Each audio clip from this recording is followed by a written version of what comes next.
ਸ਼੍ਰੋਮਣੀ ਅਕਾਲੀ ਦਲ मूक दर्शक बन के चुप करके नहीं बैठ सकता। केंद्र ने ਜਿਹੜੇ पिछले दिनों में लए फैसले ने ਉਹ देश ਦੇ ਵਿੱਚ मैं कह सकदा कि पंजाब ਨੂੰ केंद्र शासित प्रदेश ਐਲਾਨਣ वाला कदम आ। पहली गल तो असीं अपने पैसे की आप वरतों नहीं कर सकते। ये एक धौंस ते ईन मनाउण दा कदम आ केंद्र सरकार का। 1100 करोड़ रुपया RDF का धक्के नाल केंद्र सरकार रखी बैठी आ। पिछले सीजन का जिहड़ा मतलब कानून आ मंडी बोर्ड एक्ट के मुताबिक असीं वो पैसे की वरतों सूबा सरकार अपनी मर्जी नाल कर सकती आ ते केंद्र वालों मतलब रोकां लाउणियां ते केंद्र वालों शर्तां बनाउणियां कि पैसा कित्थे खर्चना। ये विधान की भी उलंघना ते सूबे के अधिकार खेतर दे विच सीधी दखलअंदाजी आ जिहड़ी किसी तरह भी परवाह नहीं हो सकती। और यह एक मतलब मैं समझदा कि सूबियां दे अधिकार छांगल की सीधी नीति आ केंद्र की। और जिस तरह हुण फैसले लए ने पहला BSF का अधिकार खेतर ਵਧਾਉਣਾ ਤੇ फिर BBMB की मैनेजमेंट विच सोध करके जिहड़े राखवें हक ने पंजाब ते हरियाणे दे वो खोने मतलब सीधा संकेत आ कि पंजाब नूं एक केंद्र शासित प्रदेश बनाउण वल केंद्र जा रही आ। CISF के हवाले जिहड़ी रखिया करनी आ सुरक्षा वो सीधे तौर पर पंजाब पुलिस ते भी बेविश्वासी आ, पंजाब प्रशासन ते भी बेविश्वासी आ। और मैं समझदा कि पहला तो जिहड़ा चंडीगढ़ ते BBMB जिहड़े जिन्ने डैम ने भाखड़ा डैम खास तौर पर यह जिहड़ा रीऑर्गेनाइजेशन एक्ट आ उहदे जिहड़ा सिद्धांत सी बुनियादी सिद्धांत सी उहदी उलंघना करके यह केंद्र के हवाले किए गए चंडीगढ़ भी ते डैम भाखड़ा डैम भी। ते फिर उस तो बाद जिहड़ियां शर्तां रखियां गईयां हुण शर्तां भी तोड़ियां जा रही ने। चंडीगढ़ के मामले के 60-40 की रेशो सी वो भी चक्की जा रही है। चंडीगढ़ टैंपरेरी यूटी बनाया सी हुण पक्के तौर पर यूटी बनाउण दी गल्लां बल वध रहा सेंटर। इस तरह जिहड़ा भाखड़ा डैम की मैनेजमेंट आ यह पंजाब ते हरियाणे दे कोल सी ते भी खोली गई आ। मतलब सीधे तौर पर जानी केंद्र यूनिटरी सिस्टम वल वध रहा। मुल्क दे विच प्रेजिडेंशियल फार्म ऑफ गवर्नमेंट बनाउण दीयां तैयारियां हो रही ने। और श्रोमणी अकाली दल मुढ़ तो ही केंद्र की सूबियां के अधिकार खेतर भी दखलअंदाजी के विरोध च रहा। और अज सानू इस गल की अफसोस भी आ ते हैरानी भी आ कि पंजाब के मुख मंत्री चन्नी साहब चुपधारी बैठे ने। केजरीवाल साहब जिहड़े कहे सी मैनू एक मौका दो वो बिल्कुल चुप बैठे ने। दोनों की चुप जिहड़ी आ कई सवाल खड़े कर रही आ। अज असीं पंजाब दीयां सारियां पार्टियां जिहड़ियां ने उन्हां नूं अपील करदे आ कि वो एक मंच ते एक मत ते होण। सानूं अफसोस आ कि मुख मंत्री साहब ने अपनी पार्टी के सीनियर आगू सुनील जाखड़ जी के लिखे पत्र का भी कोई जवाब नहीं दिता, उहदे ते कोई रिएक्शन नहीं दिता। और असीं सुनील जाखड़ जी के बयान का स्वागत किया सी, अज भी करते हैं। और उन्होंने जो सानू उन्होंने ये कह दो भी दुखी होके जो बयान दिता कल कि चन्नी साहब कोई एक्शन नहीं कर रहे जिन्हों का हक बनता सी, मुख विरोधी धिर सी आप वो कोई एक्शन नहीं कर रही। उन्होंने खुला सद्दा दिता भी कोई होर पार्टी करे। श्रोमणी अकाली दल ये रोल निभाउण लई तैयार आ। और श्रोमणी अकाली दल अगले हफ्ते असीं समा मंगिया भारत के जिहड़े पावर मिनिस्टर ने RK सिंह जी तो वो यूक्रेन गए हुए ने। यूक्रेन तो आउंदियां ही श्रोमणी अकाली दल ने समा मंगिया। समा असीं चाहांगे कि पंजाब दीयां सारियां पार्टियां साडे नाल चलण। अज समा आ गया अपने ते पराए की पहचान करदा। समूह पंजाबियों नूं अपील करदे आ कि अपने ते पराए की पहचान की जावे, क्योंकि पंजाब की त्रासदी आ कि जे दिल्ली के कोहाड़े का दस्ता साडे अपने ना बने हुंदे ना पंजाब का पानी खोया जाना सी, ना पंजाब तो चंडीगढ़ वख रहनी सी, ना अज भाखड़ा डैम ते जिहड़ा प्रबंध दे विच जां BSP के अधिकार खेतर वधाउण दे विच जो केंद्र अगे साडा 1100 करोड़ दबी बैठा ते ये कदम ना पुट सकदे जे दिल्ली के कोहाड़े का साडे अपने दस्ता ना बने हुंदे। अज असीं समूह पंजाबियों नूं अपील करदे हां कि वो श्रोमणी अकाली दल ਉਹ ਰੋਲ ਨਿਭਾਉਣ ਨੂੰ ਤਿਆਰ ਆ। ਅੱਜ ਸਮਾਂ ਆ ਗਿਆ ਕਿ ਆਜ਼ਾਦੀ ਦੇ ਸਮੇਂ ਲੜੇ ਸੰਘਰਸ਼ ਵਾਲਾ ਮਾਹੌਲ ਬਣਦਾ ਜਾ ਰਿਹਾ ਔਰ ਮੈਂ ਕਹਿ ਸਕਦਾ ਇੱਕ ਧਰਮ ਯੁੱਧ ਮੋਰਚਾ ਹੋਰ ਲਾਉਣ ਦਾ ਸਮਾਂ ਆ ਗਿਆ। ਕੇਂਦਰ ਦੀ ਇਸ ਦਾਦਾਗਿਰੀ ਤੇ ਧੌਂਸ ਦਾ ਮੁਕਾਬਲਾ ਕਰਨ ਲਈ ਸ਼੍ਰੋਮਣੀ ਅਕਾਲੀ ਦਲ ਆਪਣਾ ਇਤਿਹਾਸਕ ਰੋਲ ਨਿਭਾਏਗਾ ਔਰ ਜਿਹੜਾ ਸਮਾਂ ਕੇਂਦਰ ਦੇ ਵਜ਼ੀਰ ਨੇ ਦਿੱਤਾ ਅਸੀਂ ਉਹਦੇ ਅੱਗੇ ਆਪਣਾ ਪੱਖ ਦਲੀਲ ਨਾਲ ਰੱਖਾਂਗੇ। ਜੇ ਲੋੜ ਪਈ ਤਾਂ ਕਾਨੂੰਨੀ ਲੜਾਈ ਵੀ ਲੜੀ ਜਾਏਗੀ ਔਰ ਜੇ ਲੋੜ ਪਈ ਤਾਂ ਸਾਨੂੰ ਇੱਕ ਮਤਲਬ ਜ਼ੋਰਦਾਰ ਸੰਘਰਸ਼ ਜਿਹੜਾ ਹੈ ਉਹ ਲੜਾਂਗੇ ਔਰ ਉਹਦੀ ਤਿਆਰੀ ਲਈ ਉਹਦਾ ਸਹਿਯੋਗ ਦੇਣ ਲਈ ਜਿਹੜੇ ਪੰਜਾਬੀਅਤ ਨੂੰ ਪਿਆਰ ਕਰਦੇ ਨੇ, ਪੰਜਾਬ ਦੇ ਨਾਲ ਖੜੇ ਨੇ, ਪੰਜਾਬ ਦੇ ਹਿੱਤਾਂ ਲਈ ਲੜਨ ਲਈ ਤਿਆਰ ਨੇ, ਉਹ ਇਕੱਠੇ ਹੋਣ ਔਰ ਉਹਨਾਂ ਨੂੰ ਅਸੀਂ ਅੱਜ ਇਸ ਮੀਡੀਆ ਰਾਹੀਂ ਅਪੀਲ ਕਰਦੇ ਹਾਂ ਅਗਲੇ ਹਫ਼ਤੇ ਉਹ ਸਮਾਂ ਜਿਹੜਾ ਵੀ ਦੇਣ ਉਹਦੇ ਸਾਡੇ ਨਾਲ ਸ਼ਾਮਲ ਹੋਣ।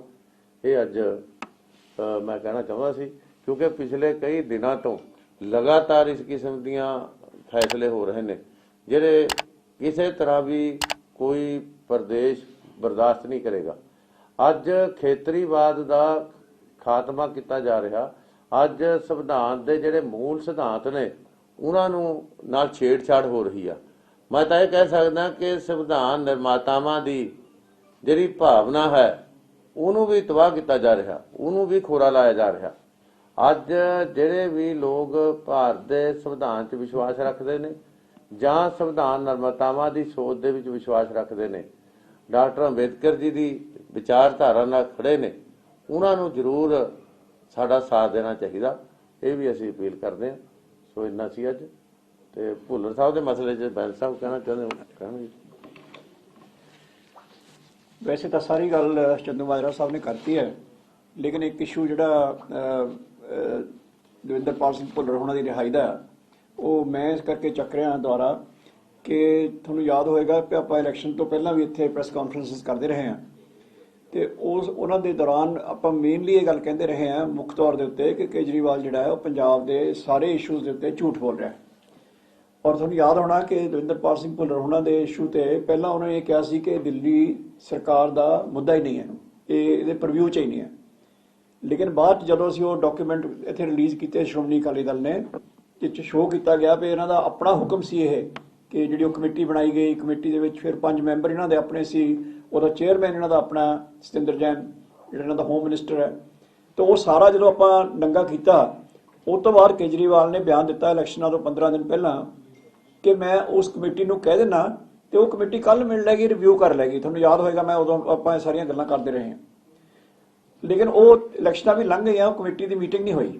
ਲੇਕਿਨ ਹੁਣ ਜਾ ਕੇ ਉਹਦੀ ਮੀਟਿੰਗ ਕੀਤੀ ਰਿਵਿਊ ਕਮੇਟੀ ਦੀ, ਲੇਕਿਨ ਉਹਦਾ ਪਰਪਸ ਕੀ ਸੀਗਾ?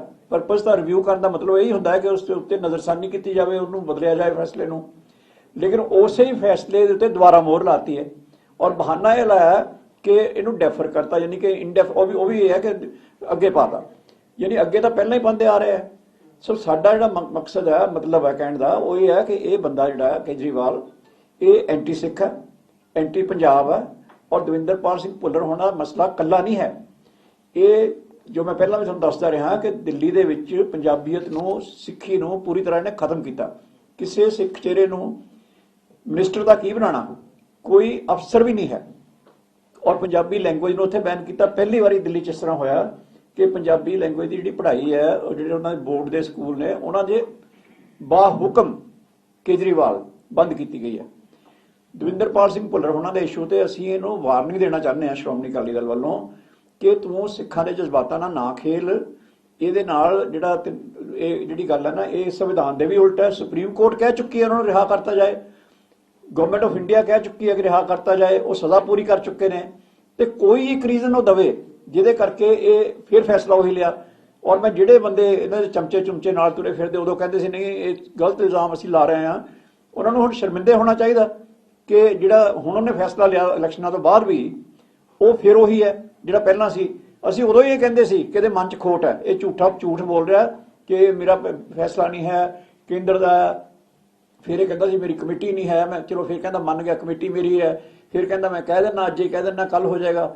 ਉਹ ਸਾਰਾ ਕੁਝ ਹੁਣ ਸਾਹਮਣੇ ਆ ਗਿਆ ਕਿ ਜਿਹੜਾ ਇਹਦਾ ਐਂਟੀ ਸਿੱਖ ਚਿਹਰਾ ਹੈ, ਜਿਹੜੇ ਬੰਦੇ ਵੀ ਚਾਹੇ ਉਹ 10 ਹੈ ਜਾਂ 15 ਹੈ ਜਾਂ 20 ਹੈ, ਜਿਹੜੇ ਇਹਨੂੰ ਟਰਸਟ ਕਰਦੇ ਸੀਗੇ। ਮੈਂ ਸਮਝਦਾ ਉਹਨਾਂ ਦੇ ਲਈ ਇਹ ਮੌਕਾ ਆ ਕਿ ਉਹ ਪੰਜਾਬੀਆਂ ਤੋਂ ਮਾਫੀ ਅੱਜ ਵੀ ਮੰਗ ਲੈਣ ਕਿ ਅਸੀਂ ਇਸ ਅਜਿਹੇ ਬੰਦੇ ਦਾ ਸਾਥ ਦਿੰਦੇ ਰਹੇ ਹਾਂ।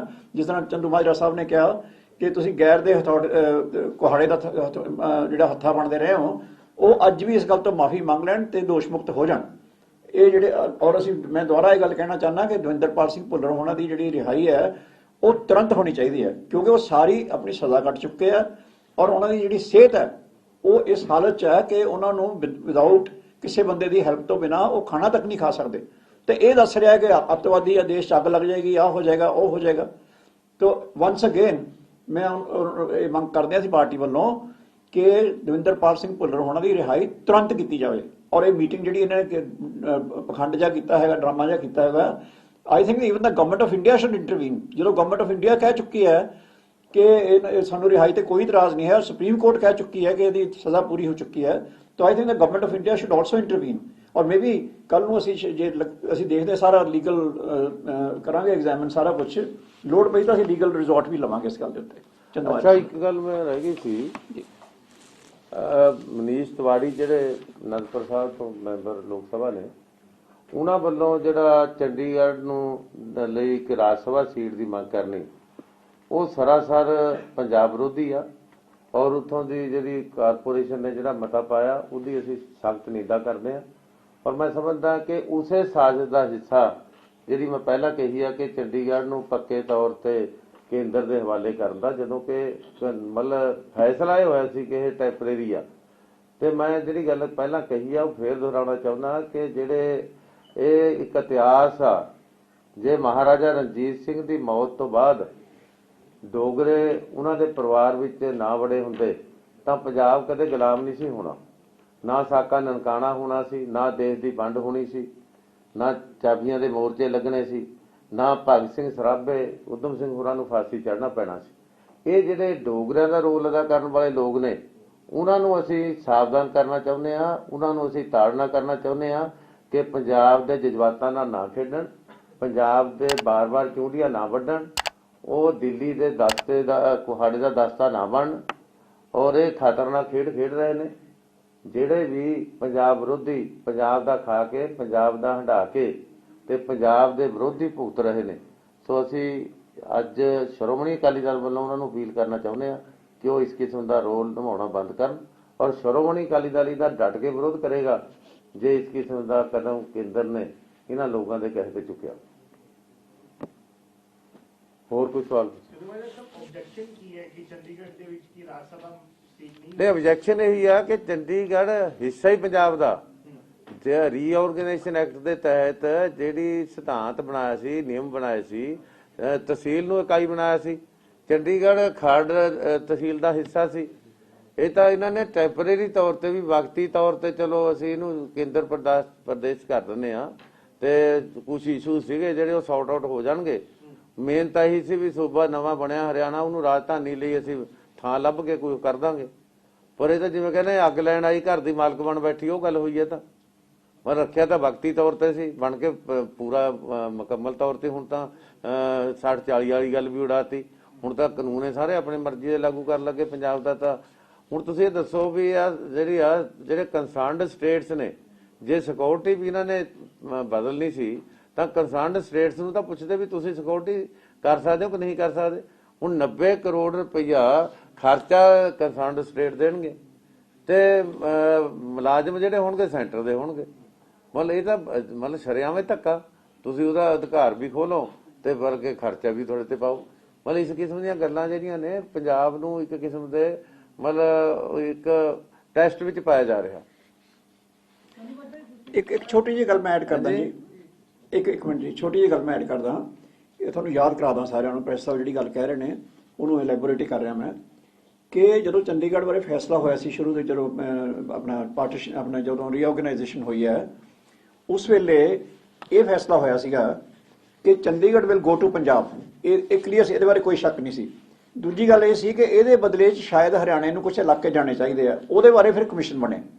ਉਹ ਜਿਹੜਾ ਆਖਰੀ ਕਮਿਸ਼ਨ ਬਣਿਆ, ਜਿਹੜਾ ਉਹ ਸੀਗਾ ਇਰਾਦੀ ਕਮਿਸ਼ਨ, ਉਹਨੇ ਕਿਹਾ ਵੀ ਕੋਈ ਹਿੰਦੀ ਸਪੀਕਿੰਗ ਏਰੀਆ, ਜਿਹੜੇ ਹਿੰਦੀ ਸਪੀਕਿੰਗ ਏਰੀਆ ਜਾਣੇ ਸੀ ਨਾ ਹਰਿਆਣੇ ਨੂੰ, ਤੇ ਉਹਨਾਂ ਨੇ ਕਲੀਅਰਲੀ ਇਹ ਕੈਟੇਗੋਰੀਕਲੀ ਕਿਹਾ ਵੀ ਕੋਈ ਹਿੰਦੀ ਸਪੀਕਿੰਗ ਏਰੀਆ ਪੰਜਾਬ ਵਿੱਚੋਂ ਨਹੀਂ ਲੱਭਿਆ ਅਜਿਹਾ ਜਿਹਨੂੰ ਕਿ ਹਰਿਆਣੇ ਨੂੰ ਟ੍ਰਾਂਸਫਰ ਕੀਤਾ ਜਾ ਸਕੇ। ਔਰ ਇਹ ਵੀ ਤੁਹਾਨੂੰ ਯਾਦ ਕਰਾ ਦਾਂ ਕਿ ਪਾਰਲੀਮੈਂਟ ਨੇ ਇੰਡੋਰਸ ਕੀਤਾ ਹੋਇਆ ਇਸ ਗੱਲ ਨੂੰ ਕਿ ਜਿਹਨੂੰ ਆਪਾਂ ਰਾਜੀਵ ਲੌਂਗੋਵਾਲ ਅਕੋਰਡ ਕਹਿੰਦੇ ਆ ਜਾਂ ਪੰਜਾਬ ਅਕੋਰਡ ਕਹਿੰਦੇ ਆ, ਉਹਦੇ ਵਿੱਚ ਪਾਰਲੀਮੈਂਟ ਨੇ ਇੰਡੋਰਸ ਕੀਤਾ ਹੋਇਆ ਕਿ ਚੰਡੀਗੜ੍ਹ ਤਾਂ ਪੰਜਾਬ ਨੂੰ ਹੀ ਜਾਏਗਾ, ਤੇ ਜੇ ਕੋਈ ਹਿੰਦੀ ਸਪੀਕਿੰਗ ਏਰੀਆ ਹੋਣ ਪੰਜਾਬ ਜਿਹੜੇ ਟ੍ਰਾਂਸਫਰ ਕੀਤੇ ਜਾ ਸਕਦੇ ਹੋਣ ਤਾਂ ਉਹਦੇ ਉੱਤੇ ਕਮਿਸ਼ਨ ਬਣੇਗਾ। ਉਹ ਕਮਿਸ਼ਨ ਬਣ ਲਏ, ਕਮਿਸ਼ਨਾਂ ਨੂੰ ਕੋਈ 3 ਕਮਿਸ਼ਨ ਬਣ ਲਏ, 3 ਕਮਿਸ਼ਨਾਂ ਚੋਂ ਕਿਸੇ ਨੂੰ ਕੋਈ ਹਿੰਦੀ ਸਪੀਕਿੰਗ ਏਰੀਆ ਨਹੀਂ ਲੱਭਿਆ। ਇਸ ਕਰਕੇ ਜਿਹੜੀ ਚੰਦੂ ਮਾਜਰਾ ਸਾਹਿਬ ਗੱਲ ਕਹਿ ਰਹੇ ਨੇ ਉਹ ਇਟ ਕਲੀਅਰਲੀ ਮੀਨਸ ਕਿ ਉਹ ਧੱਕੇ ਦੇ ਨਾਲ ਹੀ ਰੱਖੀ ਬੈਠੇ ਨੇ ਹੁਣ, ਮਤਲਬ ਪਾਰਲੀਮੈਂਟ ਨੂੰ ਵੀ ਉਹ ਡਿਫਾਈ ਕਰ ਰਹੇ ਨੇ। ਰਾਜ ਸਭਾ ਵਾਸਤੇ ਵੱਖਰੀ ਗੱਲ ਕਹਿਣੀ, ਉਸ ਸੋਚ ਆ ਵੀ ਇਹਨੂੰ ਪੱਕੇ ਤੌਰ ਤੇ ਅਸੀਂ ਕੇਂਦਰ ਦੇ ਹਵਾਲੇ ਕਰਨਾ ਚਾਹੁੰਦੇ ਹਾਂ, ਅਲੱਗ ਕਰਨਾ ਚਾਹੁੰਦੇ ਹਾਂ ਪੰਜਾਬ ਤੋਂ, ਜਦੋਂ ਕਿ ਸਾਡਾ ਇਹ ਤਰਕ ਆ ਵੀ ਇਹ ਨਹੀਂ ਹੋ ਸਕਦੀ ਉਸ ਕਾਨੂੰਨ ਦੇ ਮੁਤਾਬਕ। ਹਾਂਜੀ ਤੁਸੀਂ ਕਿਹਾ ਵੀ ਅਸੀਂ ਮੰਗ ਪੱਤਰ ਵੀ ਦੇਵਾਂਗੇ, ਮੁਲਾਕਾਤ ਵੀ ਕਰਾਂਗੇ, ਕੇਂਦਰ ਨੇ ਸਭ ਸੋਚ ਸਮਝ ਕੇ ਕੀਤਾ, ਤਾਂ ਇਹਦੇ ਵਿੱਚ ਆਬਵੀਅਸ ਹੈ ਵੀ ਕਾਨੂੰਨੀ ਲੜਾਈ ਤਾਂ ਲੜਨੀ ਪਊਗੀ, ਤਾਂ ਇਹਦੇ ਵਿੱਚ ਸਟੇਟ ਆਪਣੀ ਰਿਪਰੈਜ਼ੈਂਟ ਕਿੱਦਾਂ ਜ਼ਾਹਰ ਕਰ ਸਕਦਾ? ਉਹਨਾਂ ਨੇ ਅਮੈਂਡਮੈਂਟ ਕਰਨੀ ਸੀ, ਉਹ ਕਰਨੀ, ਕਾਨੂੰਨੀ ਤੌਰ ਤੇ ਪੰਜਾਬ ਇਹਦੇ ਵਿੱਚ ਕਿਸ ਤਰੀਕੇ ਦਾ ਲੜਾਈ ਲੜ ਸਕਦਾ? ਦੇਖੋ ਵੈਸੇ ਤਾਂ ਜਿਹੜਾ ਰਿਪਰੈਜ਼ੈਂਟ ਤਾਂ ਕਰੂਗਾ ਗਵਰਨਮੈਂਟ ਹੀ ਕਰ ਸਕਦੀ ਹੈ, ਗਵਰਨਮੈਂਟ ਟੂ ਗਵਰਨਮੈਂਟ ਹੀ ਕਰ ਸਕਦੀ ਆ ਜਦੋਂ ਕੇਸ ਪੰਜਾਬ ਦਾ ਹੋਊਗਾ, ਕਿਉਂਕਿ 10 ਮਾਰਚ ਦੇ ਨਤੀਜਿਆਂ ਤੋਂ ਬਾਅਦ ਸਰਕਾਰ ਕਿਹੜੀ ਆਉਂਦੀ ਆ ਉਹ ਵੀ ਡਿਪੈਂਡ ਕਰੇਗਾ। ਪਰ ਇੱਕ ਗੱਲ ਜ਼ਰੂਰ ਆ, ਜਿਹੜਾ ਪੰਜਾਬ ਦਾ ਖਾਂਦਾ ਪੀਂਦਾ ਹੰਢਾਉਂਦਾ ਪੰਜਾਬ ਦਾ, ਉਹਨੂੰ ਪੰਜਾਬੀ ਹੋਣ ਦੇ ਨਾਤੇ ਪੰਜਾਬ ਦਾ ਪੱਖ ਲੈਣਾ ਪਏਗਾ। ਮੈਂ ਤਾਂ ਹੀ ਕਿਹਾ ਵੀ ਬਾਦਲ ਸਾਹਿਬ ਨੇ ਉਦੋਂ 77 ਵੀ ਜਿਹੜਾ ਫੈਸਲਾ ਹੋਇਆ ਸੀ ਉਹ ਮਤਲਬ ਇਹਨਾਂ ਨੇ ਸੁਪਰੀਮ ਕੋਰਟ ਦੇ ਵਿੱਚ ਕਰਤਾ ਸੀ ਕੇਸ ਪਾਣੀਆਂ ਦੇ ਮਾਮਲੇ 'ਚ, ਪਰ ਜਦੋਂ ਦਰਬਾਰਾ ਸਿੰਘ ਆ ਗਏ ਤੇ ਦਰਬਾਰਾ ਸਿੰਘ ਤੋਂ ਵਾਪਸ ਕਰਾਤਾ ਇੰਦਰਾ ਗਾਂਧੀ ਨੇ ਡਰਾ ਕੇ, ਤੇ ਅਸੀਂ ਹੁਣ ਜਿਹੜਾ ਕੇਸ ਕਾਨੂੰਨੀ ਤੌਰ ਤੇ ਜਿਹੜਾ ਹੋਊਗਾ ਉਹ ਸਰਕਾਰ ਵੱਲੋਂ ਹੀ ਪਾਇਆ ਜਾਊਗਾ। ਪਰ ਅਸੀਂ ਚਾਹੁੰਦੇ ਹਾਂ ਵੀ ਇੱਕ ਤਰਕ ਹੁੰਦਾ, ਦਲੀਲ ਹੁੰਦੀ ਆ, ਮਤਲਬ ਕਈ ਵਾਰੀ ਕਾਨੂੰਨ ਤੋਂ ਹਟ ਕੇ ਵੀ ਗੱਲਾਂ ਕੀਤੀਆਂ ਜਾਂਦੀਆਂ ਨੇ। ਜਦੋਂ ਸਮੁੱਚਾ ਪੰਜਾਬ ਇੱਕ ਥਾਂ ਤੇ ਖੜੇਗਾ ਤਾਂ ਭਾਰਤ ਸਰਕਾਰ ਨੂੰ ਮਜਬੂਰ ਹੋਣਾ ਪਏਗਾ ਸਾਨੂੰ ਸਾਡਾ ਹੱਕ ਦੇਣ ਲਈ, ਤੇ ਅਸੀਂ ਪਹਿਲਾਂ ਉਸ ਤਰ੍ਹਾਂ ਦਾ ਮਾਹੌਲ ਸਿਰਜਣਾ ਚਾਹੁੰਦੇ ਹਾਂ। ਤਾਂ ਹੀ ਅਸੀਂ ਸਾਰੀਆਂ ਪਾਰਟੀਆਂ ਨੂੰ ਅਪੀਲ ਕੀਤੀ ਆ ਕਿ ਉਹ ਰਾਜਸੀ ਲਾਹੇ ਲੈਣ ਦੀ ਥਾਂ ਰਾਜਸੀ ਧੜੇਬੰਦੀ ਤੇ ਚੋਣਾਂ ਵਿੱਚ ਹੋਈ ਕੜੱਤਣ ਤੇ ਵਿਵਾਦ ਨੂੰ ਪਿੱਛੇ ਰੱਖ ਕੇ ਮਤਲਬ ਪੰਜਾਬ ਤੇ ਪੰਜਾਬੀਅਤ ਦੀ ਖਾਤਰ ਮਤਲਬ ਸਾਰੀਆਂ ਗੱਲਾਂ ਭੁਲਾ ਕੇ ਇਕੱਠੇ ਹੋਣ ਤਾਂ ਕਿ ਕੇਂਦਰ ਨੂੰ ਅਹਿਸਾਸ ਕਰਾਇਆ ਜਾਵੇ ਕਿ ਪੰਜਾਬ ਇੱਕ ਥਾਂ ਤੇ ਆ। ਔਰ ਮੈਂ ਸ਼ਰਤ ਲਾਉਣਾ ਜੇ ਸਾਰੇ ਇੱਕ ਥਾਂ ਤੇ ਖੜ ਜਾਣ ਤਾਂ ਕੇਂਦਰ ਦੀ ਜ਼ਰੂਰਤ ਨਹੀਂ ਹੋ ਸਕਦੀ ਕਿ ਪੰਜਾਬ ਵਿਰੋਧੀ ਫੈਸਲਾ ਕੋਈ ਲੈ ਸਕੇ। ਅੱਜ ਬੀਜੇਪੀ ਨੇ ਮੀਟਿੰਗ ਕੀਤੀ ਹੈ, ਉਹਦੇ ਵਿੱਚ ਜੋ ਸਵਾਲ ਪੁੱਛਿਆ ਗਿਆ ਸੀ ਕਿ ਤੁਸੀਂ ਜਿਹੜਾ ਮਸਲਾ ਭਾਖੜਾ ਬਿਆਸ ਵਾਲਾ ਇਹਦੇ ਤੇ ਕੀ ਬੋਲੂਗੇ, ਉਹ ਕਹਿੰਦੇ ਵੀ ਅਜੇ ਅਸੀਂ ਆਉਣ ਵਾਲੇ ਸਮੇਂ 'ਚ ਮੀਟਿੰਗ ਕਰਾਂਗੇ, ਸਾਡਾ ਹਜੇ ਕੋਈ ਸਟੈਂਡ ਨਹੀਂ। ਅਸੀਂ ਤਾਂ ਬੀਜੇਪੀ ਨੂੰ ਵੀ ਇੱਥੋਂ ਦੀ ਪੰਜਾਬ ਦੀ ਨੂੰ ਅਪੀਲ ਕਰਦੇ ਹਾਂ ਕਿ ਉਹ ਪੰਜਾਬ ਦੇ ਹੱਕ ਵਿੱਚ ਖੜਨ, ਔਰ ਜਿੰਨੀਆਂ ਵੀ ਪਾਰਟੀਆਂ ਜਿਹੜੀਆਂ ਕੋਈ ਦਿੱਲੀ ਦੇ ਰਿਮੋਟ ਕੰਟਰੋਲ ਨਾਲ ਚੱਲਣ ਵਾਲੀਆਂ ਸਾਰੀਆਂ ਪਾਰਟੀਆਂ ਨੇ ਉਹਨਾਂ ਨੂੰ ਵੀ ਅਸੀਂ ਅਪੀਲ ਕਰਦੇ ਹਾਂ ਕਿ ਦਿੱਲੀ ਦੇ ਰਿਮੋਟ ਕੰਟਰੋਲ ਨਾਲ ਹੀ ਨਾ ਚੱਲਣ, ਉਹ ਪੰਜਾਬ ਦਾ ਪੰਜਾਬੀਅਤ ਦਾ ਵੀ ਧਿਆਨ ਰੱਖਣ। ਤੇ ਇਸੇ ਕਰਕੇ ਅਸੀਂ ਉਹਨਾਂ ਨੂੰ ਅਪੀਲ ਕੀਤੀ ਹੈ ਕਿ ਰਾਜਸੀ ਲਾਹੇ ਲੈਣ ਦੀ ਥਾਂ ਰਾਜਸੀ ਧੜੇਬੰਦੀ ਤੋਂ ਉੱਪਰ ਉੱਠ ਕੇ ਨਿਰੋਲ ਪੰਜਾਬੀਅਤ ਦੀ ਖਾਤਰ ਉਹ ਇਸ ਸਟੈਂਡ ਦੇ ਨਾਲ ਖੜਨ। ਸਾਡੀ ਤਾਂ ਕੋਸ਼ਿਸ਼ ਸੀ, ਅਸੀਂ ਤਾਂ ਸਵਾਗਤ ਕੀਤਾ ਸੀ ਸੁਨੀਲ ਜਾਖੜ ਉਹਨਾਂ ਨੇ ਜਿਹੜੀ ਬਿਆਨ ਦਿੱਤਾ ਸੀ ਸ਼੍ਰੋਮਣੀ ਅਕਾਲੀ ਦਲ ਵੱਲੋਂ, ਅਸੀਂ ਉਹਦਾ ਵੈਲਕਮ ਕੀਤਾ ਸੀ। ਅਸੀਂ ਕਿਹਾ ਸੀ ਅਸੀਂ ਜਾਣ ਨੂੰ ਤਿਆਰ ਹਾਂ ਤੇ ਮੁੱਖ ਮੰਤਰੀ ਪੰਜਾਬ ਜਿਹੜੇ ਨੇ ਉਹ ਆਪਣਾ ਇਤਿਹਾਸਕ ਰੋਲ ਬਣਦਾ ਰੋਲ ਨਿਭਾਉਣ, ਪਰ ਮੁੱਖ ਮੰਤਰੀ ਸਾਹਿਬ ਤਾਂ ਚੁੱਪੇ ਧਾਰ ਗਏ, ਦੜ ਵੱਟ ਗਏ, ਤੇ ਮੁੱਖ ਮੰਤਰੀ ਸਾਹਿਬ ਤਾਂ ਨਾ ਹਾਂ ਨਾ ਬੋਲੇ ਹੀ ਨਹੀਂ। ਤੇ ਦੂਜਾ ਜਿਹੜੇ ਵਿਰੋਧੀ ਧਿਰ ਸੀ ਕਾਨੂੰਨੀ ਤੌਰ ਤੇ ਉਹ ਦਿੱਲੀ ਵੱਲ ਦੇਖੀ ਜਾ ਰਹੀ ਆ, ਦਿੱਲੀ ਵਾਲਾ ਰਿਮੋਟ ਕੰਟਰੋਲ ਕਿੱਧਰ ਨੂੰ ਚੱਲਦਾ ਉਹ ਵੀ ਬੰਦ ਪਿਆ। ਸੋ ਇਸ ਕਰਕੇ ਹੁਣ ਪੰਜਾਬੀਅਤ ਦੇ ਤੌਰ ਤੇ ਔਰ ਪੰਜਾਬ ਦੇ ਹੱਕਾਂ ਲਈ ਲੜਨ ਵਾਲੀ ਪਾਰਟੀ ਦੀ ਪਹਿਚਾਣ ਅਕਾਲੀ ਦਲ ਨੇ ਹਮੇਸ਼ਾ ਬਣਾਈ ਆ, ਅਸੀਂ ਉਹਨੂੰ ਖੁਰ ਨਹੀਂ ਦੇਵਾਂਗੇ, ਤੇ ਜੇ ਹੋਰ ਕੋਈ ਨਾ ਅੱਗੇ ਗਿਆ ਤਾਂ ਅਸੀਂ ਜਾਵਾਂਗੇ। ਇਸੇ ਕਰਕੇ ਅਸੀਂ ਸਮਾਂ ਮੰਗਿਆ। ਭਾਰਤ ਦੇ ਜਿਹੜੇ ਪਾਵਰ ਮਿਨਿਸਟਰ ਨੇ ਉਹ ਯੂਕਰੇਨ ਗਏ ਹੋਏ ਨੇ, ਤੇ ਜਦੋਂ ਆ ਗਏ ਉਹ 7 ਤਰੀਕ ਨੂੰ ਮੋਸਟਲੀ ਆ ਰਹੇ ਨੇ, 6 ਜਾਂ 7 ਨੂੰ। ਅਸੀਂ ਕੋਸ਼ਿਸ਼ ਕਰਾਂਗੇ, ਸਾਰੀਆਂ ਦੂਜਿਆਂ ਨੂੰ ਅਸੀਂ ਖੁੱਲ੍ਹਾ ਸੱਦਾ ਦਿੱਤਾ ਵੀ ਸਾਰੇ ਆਓ। ਸੁਨੀਲ ਜਾਖੜ ਉਹਨਾਂ ਨੇ ਕਿਹਾ ਵੀ ਆ ਵੀ ਜੇ ਕੋਈ ਹੋਰ ਕਰ ਸਕਦਾ ਤਾਂ ਕਰੋ, ਤਾਂ ਅਸੀਂ ਨਾਲ ਆਉਣ ਨੂੰ ਤਿਆਰ ਹਾਂ। ਅਸੀਂ ਉਹਨਾਂ ਦੀ ਇਸ ਭਾਵਨਾ ਦੀ ਕਦਰ ਵੀ ਕਰਦੇ ਹਾਂ। ਜੀਡੀਐਮਬੀ ਦੇ ਮੁੱਦੇ ਦੇ ਉੱਤੇ ਦੋਨੋਂ ਸਰਕਾਰਾਂ ਦਾ ਫੇਲਿਅਰ ਮੰਨਦੇ ਹੋ ਤੁਸੀਂ, ਅਕਾਲੀ ਦਲ ਵੀ ਹੋਵੇ ਚਾਹੇ ਕਾਂਗਰਸ ਵੀ ਹੋਵੇ, ਸਮੇਂ ਦੇ ਵਿੱਚ ਤੁਸੀਂ ਆਪਾਂ ਨੌਕਰੀਆਂ ਦੇਣ ਦੇ ਵਿੱਚ, ਅਸਾਮੀਆਂ ਭਰਨ ਦੇ ਵਿੱਚ ਆਪਾਂ ਕਾਮਯਾਬ ਨਹੀਂ ਹੋ? ਇਹ ਨੌਕਰੀਆਂ ਜਿਹੜਾ ਅੱਜ ਭੁਗਤਣਾ ਪੈ ਰਿਹਾ ਦੇਖੋ ਨੌਕਰੀਆਂ ਦੇਣ ਦੇ ਮਾਮਲੇ ਵਿੱਚ ਤਾਂ ਚੱਲ ਕਿਤੇ ਇੰਨੀਆਂ ਅਸਾਮੀਆਂ ਖਾਲੀਆਂ ਪਈਆਂ ਗੱਲ ਤਾਂ ਸੁਣੋ ਨਾ, ਉਹ ਇੱਕ ਮਸਲਾ ਹੈ, ਉਹ ਵੀ ਚਲੋ ਠੀਕ ਆ, ਕਰਨਾ ਚਾਹੀਦਾ, ਪਰ ਜਿਹੜਾ ਪ੍ਰਬੰਧ ਹੀ ਖੋਲ੍ਹਣਾ ਇਹ ਤਾਂ ਸਰਾਸਰ ਗਲਤ ਆ। ਸ਼੍ਰੋਮਣੀ ਅਕਾਲੀ ਧਿਆਨ ਕਿਉਂ ਨਹੀਂ ਸੀ ਪਿਛਲੇ ਸਰਕਾਰਾਂ ਦਾ, ਜਦੋਂ ਸੀਗੇ ਸੱਤਾ ਦੇ ਵਿੱਚ ਕਿਉਂ ਨਹੀਂ ਧਿਆਨ ਦਿੱਤਾ ਜਾਂਦਾ ਸੀ ਨੌਕਰੀਆਂ ਵੱਲ? ਜਿਹੜੀ ਗੱਲ ਤੁਹਾਨੂੰ ਦੱਸਦਾ, ਉੱਥੇ ਨਾ ਕਈ ਵਾਰੀ ਜਿਹੜੀਆਂ ਨੌਕਰੀਆਂ ਦੇਣ ਦੇ ਮਾਮਲੇ ਆ ਉਹਨਾਂ ਦੇ ਵਿੱਚ ਜ਼ਿਆਦਾਤਰ ਜਿਹੜੇ ਸਾਡੇ ਮੁਲਾਜ਼ਮ ਆ ਇਹ ਉਸ ਪਾਸੇ ਨੂੰ ਜਾਂਦੇ ਨਹੀਂ ਸੀ। ਮਤਲਬ ਤੁਹਾਡੇ ਯਾਦ ਹੋਣਾ ਬਾਦਲ ਸਾਹਿਬ ਦੇ ਟਾਈਮ ਅਸੀਂ ਸਰਕੂਲਰ ਕੀਤਾ ਸੀ ਵੀ ਜਿਹੜੇ ਜਿਹੜੇ ਜਾਣਾ ਚਾਹੁੰਦੇ ਆ, ਉਹ ਮੇਰਾ ਖਿਆਲ ਉਹਦੇ 5-7 ਐਪਲੀਕੇਸ਼ਨ ਆਈਆਂ, ਕੋਈ ਗਿਆ ਹੀ ਨਹੀਂ। ਉਹ ਅਲੱਗ ਇਸ਼ੂ ਆ, ਉਹ ਤਾਂ ਹੈ ਨਾ। ਜਿਹੜਾ ਪ੍ਰਬੰਧ ਦਾ ਮਾਮਲਾ ਇਹ ਤਾਂ ਇੱਕ ਮਤਲਬ ਮਾਲਕੀ ਦਾ ਸਵਾਲ ਆ। ਚੰਦੋਰਾ ਸਾਹਿਬ, ਸਿਆਸੀ ਜਮਾਤਾਂ ਇਕੱਠੀਆਂ ਹੋਣ ਦਾ ਦਾਅਵਾ ਕਰਦੀਆਂ ਨੇ। ਜਦੋਂ ਬੀਐਸਐਫ ਦਾ 50 ਕਿਲੋਮੀਟਰ ਤੱਕ ਘੇਰਾ ਵਧਾਇਆ ਸੀ, ਉਦੋਂ ਸਰਬ ਭਾਰਤੀ ਮੀਟਿੰਗ ਸੱਦੀ ਗਈ, ਉਦੋਂ ਗੱਲ ਕੁਝ ਹੋਰ ਸੀ। ਪਰ ਜਦੋਂ ਅਸੈਂਬਲੀ ਦੇ ਵਿੱਚ ਉਹ ਲੈ ਕੇ ਆਣਾ ਸੀ ਮਤਾ, ਉਦੋਂ ਸਾਰੀਆਂ ਪਾਰਟੀਆਂ ਵੱਖਰੀਆਂ ਵੱਖਰੀਆਂ ਹੋ ਗਈਆਂ। ਤਾਂ ਤੁਹਾਨੂੰ ਲੱਗਦਾ ਹੈ ਕਿ ਜਿਹੜੀ ਖੇਤੀ ਕਾਨੂੰਨਾਂ ਤੇ ਲੜਾਈ ਉਹ ਲੋਕਾਂ ਨੇ ਲੜੀ ਹੈ, ਸਿਆਸੀ ਜਮਾਤਾਂ ਨੂੰ ਜਿਹੜੀ ਲੜਾਈ ਲੜਨੀ ਚਾਹੀਦੀ ਹੈ, ਸਿਆਸੀ ਪਾਰਟੀਆਂ ਨੂੰ ਧਿਰਾਂ ਲੜਾਈ ਲੜਨੀ ਚਾਹੀਦੀ ਹੈ, ਉਹ ਲੋਕ ਲੜ ਰਹੇ ਨੇ? ਇੱਕ ਸੁਣਤਾ ਉਸ ਤਰੀਕੇ ਨਾਲ ਵਿਖਾਈ ਨਹੀਂ ਦਿੰਦੀ। ਬਿਆਨਬਾਜ਼ੀ ਤੱਕ ਤਾਂ ਸਿਆਸੀ ਪਾਰਟੀਆਂ ਵੀ ਲੋਕਾਂ ਦਾ ਹਿੱਸਾ ਹੀ ਹੁੰਦੀਆਂ, ਲੋਕਾਂ ਵਿੱਚੋਂ ਹੀ ਸਿਆਸੀ ਪਾਰਟੀਆਂ ਪੈਦਾ ਹੁੰਦੀਆਂ ਨੇ। ਜਿਹੜਾ ਕਿਸਾਨੀ ਸੰਘਰਸ਼ ਸੀ, ਕਿਸਾਨੀ ਸੰਘਰਸ਼ ਨੂੰ ਸਾਰੀਆਂ ਪਾਰਟੀਆਂ, ਮੇਰਾ ਖਿਆਲ ਹੈ ਬੀਜੇਪੀ ਤੋਂ ਬਿਨਾਂ ਹਰ ਪਾਰਟੀ ਦਾ ਸਹਿਯੋਗ ਸੀ। ਹਰ ਪਾਰਟੀ ਨੇ ਆਪਣੇ ਹਿਸਾਬ ਨਾਲ ਉਹਦੇ 'ਚ ਮਿਲਵਰਤਨ ਦਿੱਤੀ ਜਿੰਨੀ ਕੁ ਦੇ ਸਕਦੇ ਸੀ। ਉਹਦੇ 'ਚ ਇੱਕ ਕੰਡੀਸ਼ਨ ਸੀ ਜਿਹੜੀ ਅਸੀਂ ਉਹਨੂੰ ਤੋੜਨਾ ਨਹੀਂ ਸੀ ਚਾਹੁੰਦੇ, ਸੰਘਰਸ਼ ਨੂੰ ਤਾਰ-ਪੀੜੋ ਨਹੀਂ ਸੀ ਕਰਨਾ ਚਾਹੁੰਦੇ, ਕਿਉਂਕਿ ਸੰਘਰਸ਼ ਲੜ ਰਹੀਆਂ ਜਥੇਬੰਦੀਆਂ ਜਿਹੜੀਆਂ ਸੀ ਉਹਨਾਂ ਦਾ ਇਹ ਕਹਿਣਾ ਸੀ ਕਿ ਇਹਨੂੰ ਪੋਲੀਟੀਕਲਾਈਜ਼ ਨਾ ਕੀਤਾ ਜਾਵੇ, ਜੋ ਗੱਲ ਠੀਕ ਵੀ ਸੀ। ਮੈਂ ਸਮਝਦਾ ਕਿ ਕੋਈ ਸਿਆਸੀ ਪਾਰਟੀ, ਕੋਈ ਸਿਆਸੀ ਧਿਰ ਜੇ ਪਲੇਟਫਾਰਮ ਤੇ ਆਏਗੀ ਤਾਂ ਇਹਦਾ ਸਿਆਸੀਕਰਨ ਹੋਏਗਾ। ਮੈਂ ਤੁਹਾਨੂੰ ਇੱਕ ਐਗਜ਼ਾਮਪਲ ਦਿੰਦਾ। ਮੈਂ ਪਾਰਟੀ ਵੱਲੋਂ ਮੇਰੀ ਡਿਊਟੀ ਲੱਗੀ ਤੇ ਮੈਂ ਗਿਆ ਮਹਾਰਾਸ਼ਟਰ ਦੇ ਮੁੱਖ ਮੰਤਰੀ ਨੂੰ ਮਿਲਣ। ਤੁਸੀਂ ਹੈਰਾਨ ਹੋਵੋਗੇ ਵੀ ਜਿੰਨੀ ਉੱਥੇ ਇੰਨੀ ਪ੍ਰੈਸ ਆਈ, ਮੀਡੀਆ ਆਇਆ, ਸਾਰੇ ਇੱਕੋ ਗੱਲ ਵੀ ਤੁਸੀਂ ਇਹਦਾ ਸਿਆਸੀ ਲਾਹਾ ਲੈਣਾ ਚਾਹੁੰਦੇ ਹੋ, ਤੁਸੀਂ ਇਹਨੂੰ ਪੋਲੀਟੀਕਲਾਈਜ਼ ਕਰਨਾ ਚਾਹੁੰਦੇ ਹੋ। ਕਿਸਾਨ ਸੰਘਰਸ਼ ਆ ਤੇ ਮਤਲਬ ਪੋਲੀਟੀਕਲ ਪਾਰਟੀਆਂ ਕਿਉਂ ਉਹਦੇ ਦਖਲ ਦੇ ਰਹੀਆਂ ਵੀ ਜਿਵੇਂ ਕੋਈ ਗੁਨਾਹ ਕਰ ਰਹੇ ਹੁੰਦੇ ਅਸੀਂ। ਤੇ ਫਿਰ ਮੈਂ ਵੈਸਟ ਬੰਗਾਲ ਗਿਆ, ਉੱਥੇ ਵੀ ਸੇਮ ਗੱਲ। ਸੋ ਇਹ ਕਿਤੇ ਨਾ ਕਿਤੇ ਗੱਲ ਰੜਕਦੀ ਸੀ ਵੀ ਜੇ ਪੋਲੀਟੀਕਲ ਪਾਰਟੀਆਂ ਆਣ ਕੇ ਇਹਨੂੰ ਇਸ ਪਲੇਟਫਾਰਮ ਤੇ ਆ ਕੇ ਕੈਪਚਰ ਕਰਦੀਆਂ ਜਾਂ ਅੱਗੇ ਹੁੰਦੀਆਂ, ਜਾਂ ਵੀ ਇਹ ਸ਼ਾਇਦ ਇਹਦੇ ਚੋਂ ਰਾਸ਼ੀ ਲਾਹੇ ਲੈਣਗੀਆਂ। ਅਸੀਂ ਇਸ ਕਿਸਮ ਦੀ ਗੱਲ ਨਹੀਂ ਸੀ ਹੋਣ ਦੇਣਾ ਚਾਹੁੰਦੇ। ਅਸੀਂ ਚਾਹੁੰਦੇ ਸੀ ਕਿਸਾਨ ਜਥੇਬੰਦੀਆਂ ਦੀ ਅਗਵਾਈ ਕਰਦੀਆਂ ਨੇ, ਕਿਸਾਨ ਜਥੇਬੰਦੀਆਂ ਨੂੰ ਹੀ ਅਗਵਾਈ ਕਰਨੀ ਚਾਹੀਦੀ ਆ। ਪਿੱਛੇ ਰਹਿ ਕੇ ਜਿੰਨਾ ਕੋਈ ਸਹਿਯੋਗ ਦੇਵੇ ਉਹ ਚੰਗੀ ਗੱਲ ਆ, ਅਸੀਂ ਦਿੱਤਾ ਵੀ ਆ, ਹਰ ਪੱਖੋਂ ਦਿੱਤਾ। ਕੋਈ ਐਸਾ ਨਹੀਂ ਸੀ ਵੀ ਵਰਕਰ ਸਾਡਾ ਉੱਥੇ ਨਹੀਂ ਸੀ ਜਾਂਦਾ। ਮੈਂ ਤਾਂ ਕਹਿੰਦਾ ਹਰ ਪਾਰਟੀ ਨੇ ਦਿੱਤਾ ਜਿੰਨਾ ਕੋਈ ਦੇ ਸਕਦਾ ਸੀ। ਉਹਦਾ ਇਹ ਮਤਲਬ ਨਹੀਂ ਸੀ ਵੀ ਗੱਲ ਸਿਆਸੀ ਪਾਰਟੀਆਂ ਕੋਈ ਉਹਦਾ ਵਿਰੋਧ ਕਰਦੀਆਂ ਸੀ। ਬੀਜੇਪੀ ਦੇ ਕੇਂਦਰੀ ਮੰਤਰੀ ਦਾ ਕਹਿਣਾ ਹੈ ਕਿ ਜਿਹੜੇ ਨਲਾਇਕ ਬੱਚੇ ਉਹ ਬਾਹਰ ਜਾਂਦੇ ਨੇ ਪੜ੍ਹਨੇ। ਪ੍ਰਹਲਾਦ ਜੋਸ਼ੀ ਨੇ ਕਿਹਾ। ਖੈਰ ਉਹਨਾਂ ਦਾ ਕਹਿਣਾ ਗਲਤ ਆ, ਉਹਨੂੰ ਨਹੀਂ ਕਹਿਣਾ ਚਾਹੀਦਾ। ਜੇ ਕਾਨੂੰਨ ਅਲਾਓ ਕਰਦਾ ਤਾਂ ਹੀ ਜਾਂਦੇ ਨੇ। ਜੇ ਉਹ ਇੱਥੇ ਪ੍ਰਬੰਧ ਕਰਦੇ ਨੇ ਪੂਰੇ, ਫਿਰ ਬੱਚੇ ਬਾਹਰ ਕਾਹਨੂੰ ਜਾਣ? ਆਪਦੀ ਨਲਾਇਕੀ ਨੂੰ ਹੀ ਸਵੀਕਾਰਨਾ ਚਾਹੀਦਾ ਭਾਰਤ ਸਰਕਾਰ ਨੂੰ ਕਿ ਅਸੀਂ ਬੱਚਿਆਂ ਦੇ ਪੜ੍ਹਾਈ ਦਾ ਇੰਨਾ ਪ੍ਰਬੰਧ ਕਿਉਂ ਨਹੀਂ ਕਰ ਸਕਦੇ। ਇਹਦਾ ਮਤਲਬ ਇਹ ਹੈ ਕੰਦੂਮਾਜਰਾ ਸਾਹਿਬ ਕਿ ਪੰਜਾਬ ਸਰਕਾਰ ਜਾਂ ਪੰਜਾਬ ਦੀਆਂ ਪਿਛਲੀਆਂ ਸਰਕਾਰਾਂ ਕਿਤੇ ਨਾ ਕਿਤੇ ਨਾਕਾਮਯਾਬ ਰਹੀਆਂ। ਕਾਹਦੇ ਲਈ? ਪੰਜਾਬ ਦੇ ਬੱਚੇ ਵੀ ਬਾਹਰ ਜਾ ਰਹੇ।